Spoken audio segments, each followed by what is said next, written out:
Hi, guys. Welcome back to your favorite ACE Media Studies podcast, Media Fanatics. I am Indy, your host, and I will be interviewing Hannah Cleveland, who is one of the executive producers for the new film, Almost Perfect. Today, we are focusing on how her skills developed through the project's production. Hannah, can you explain to me how any of your skills grew from beginner to intermediate? Yes, so thank you for having me on today's podcast. Um, One skill I grew from a beginner to intermediate throughout this process was probably my cinematography skills. Already, I knew how to hold a camera and work one, but using the Canon EOS camera, I had a bunch of different bells and whistles that I had to figure out. I also had to figure out how to properly hold the camera on a shoulder rig while moving around my room. And I probably looked like a contortionist trying to move and bend every way and trying to get the best angles. And if you were to ask any of my cast members or my partners, they probably would tell you how dedicated I was to get a certain angle, even if I may have been difficult to do so. Eventually, I got the hang of the camera, and I can now become a videographer for any of my friends, as I do believe my skills have improved immensely. Wow, that's wonderful to hear. Could you possibly share your process of doing any research and planning? I would love to share what research and planning I did throughout the process. So, before starting the 8-week project, I had an idea about making a film where a teenage girl is getting ready to go on a date with a guy she's been talking to and hanging out with for a few weeks now. And as she's getting ready, the door knocks and her ex appears standing at the door. For the research aspect, my partners and I decided to do case studies on different teen drama romance genre films that we could use as references for our film process. Wow, what a twist between those boys. Well, Yes, yeah, I know you said that you had your partners and stuff, and I'd love to know how'd you collaborate and generate ideas with your team? that's a really great question, Indy. So, at the beginning of the project, my partners and I made a group chat where we could communicate whenever we had any ideas or questions. We also agreed very early on about who was doing what production role. I only ever had to take on one of my partner's roles once due to the lack of communication and her traveling the day before the film. In class, we always would discuss what we were doing to keep each other updated, kind of like a meeting we had each day. Lovely to hear. I bet it was a rough start, but I'm glad that everything Yeah, calmed down. me too. Yeah. What was the duration of time for the whole process from planning to production to post production? Yeah, so for the planning stage, I would say it took about 2 weeks to plan the whole film. Oh, geez. Yeah, in the first few weeks, we generated our ideas and did a case study.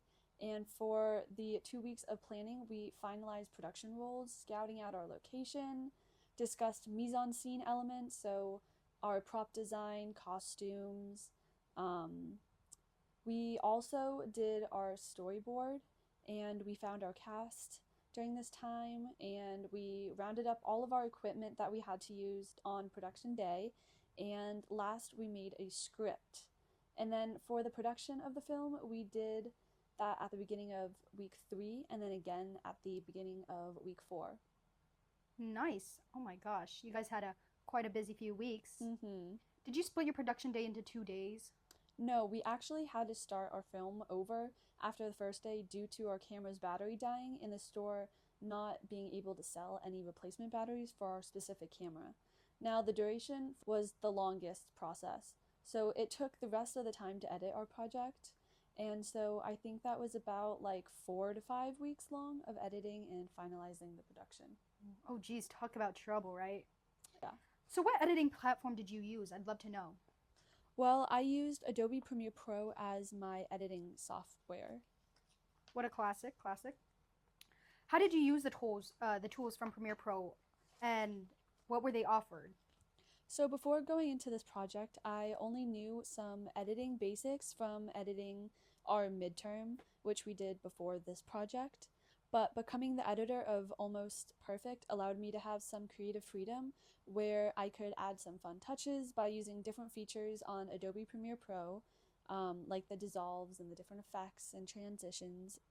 And it did take me some time to get used to the setup, and I definitely had to search on YouTube and on Safari how to find certain things. But all in all, it helped make the film look a lot more professional than if I were to use any other editing software. Gotcha. Okay. So because you only knew some editing basics from your previous project, I was wondering, did you come across any problems or technical limitations? Yes, there were quite a few. So the first one was having to constantly save my work manually, and one time when I was first starting out, where the software crashed on me and I lost everything. Oh my gosh. Yeah, I was very stressed, but it was very early into the process, so I just had to add all the files back in, and it took probably a few minutes to do so. So that was easy to fix. And then another problem I faced was at the very end of me editing when I had to save the file as a different version when I worked on it outside of school. So this was definitely a technical limitation. Okay, I understand. Yeah. And how did you fix these problems? Well, like I said, for the first one, I just had to redo the whole thing and just add the files back. And at the very end, I didn't want to spend more time on switching the versions of my files, so I just decided to spend a few extra hours at my grandparents' house editing rather than changing the versions to be able to edit for a small amount of time throughout a long period of time. Seems easier that way, right? Yeah. Could you explain how you learned different rules of composition? So, since the rules of composition were just taught to me this year in our AICE Media Studies class, I tried my best to apply as many as I could. The one I used the most was the rule of thirds. I tried to position our main character for specific props into the lines or positioning like slightly off the center. This also allowed me to use like the picture to have a natural balance, so it was more engaging for our audience. I also used the framing in our film when our main character, Isabella, opens her closet door and you get a close up of her face with the walls kind of like framing her face. Okay, lovely, nice. I know earlier you said that you were trying to get the almost perfect shot and angles of this project and film, but I'd like to know how you learned the different types of camera movements, shots, and angles. Yeah, so tying back to the first question you asked me, throughout the year, my teacher made my class do a bunch of different assignments on identifying different camera movement, shots, and angles. And so the Cambridge book that pairs with this class also helped me learn a lot about the different features and the different elements that add to the camera movements, angles, and shots. Lovely, nice to hear. It's good that you were able to have a book to guide you in this Mm-hmm. process. It definitely helped. That's lovely, yeah. Can you explain how you learned to use different types of lighting and shadows in your production? Yeah, so we decided to use the natural light in my room, but we did play around with my blinds to get the right amount of light in my room. The day we filmed, it rained, and so it made the atmosphere of our film more like suspenseful. So it didn't have to manually fix or edit any dark lighting into our film. Okay, makes sense, makes sense.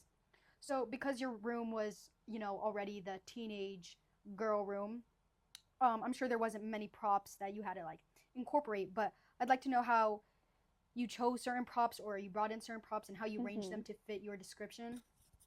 Yeah, so I was not the set director and designer, but at my house definitely allowed me to add certain touches and props to our set.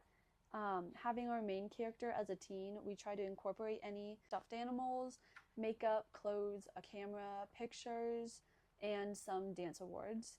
For the very beginning of my partners and I wanted to keep the set very feminine to attract the specific audience of teens. Well, you guys did a wonderful job because that's really a girl's dream. Mm-hmm. How'd you choose the correct characters to produce this film, and how did you arrange them to decide what roles they're playing in and all that stuff?